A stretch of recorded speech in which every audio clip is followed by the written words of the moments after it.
খাবার নিয়ে এসছেন মা আপনি? কি আছে? ভাত আছে, কুমড়ার তরকারি আছে, একটা শুক্তো আছে, আর মাছের ঝোল আছে। এই ফ্যামিলিটার জন্য নিয়ে আসছেন? হ্যাঁ।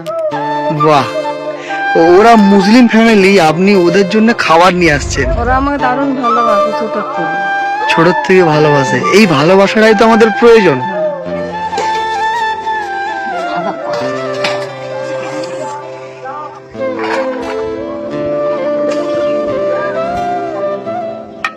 এই যে আমরা যারা হিন্দু মুসলিম করে লড়াই করে চলেছি, মারামারি করে এখন চলেছি, আবার বলবো মুসলমানরা জল খেলে সে গ্লাসে জল খাওয়া চলবে না।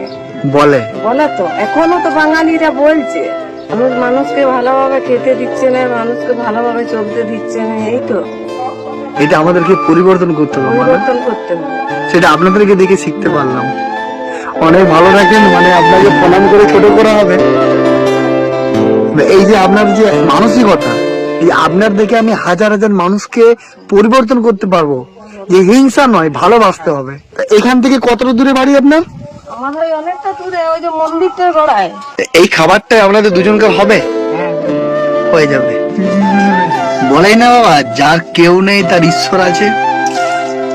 এখানে আপনারা কত সুন্দর একসাথে আছেন। আপনি নামাজ পড়েন 5 ওয়াক্ত?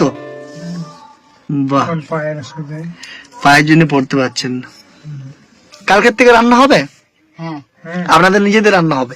আর ওই যে খাবারটা মা দিয়ে গেল, ওদের যদি কোনো বিপদ হয় তখন আপনি কি করবেন? আমিও করবো।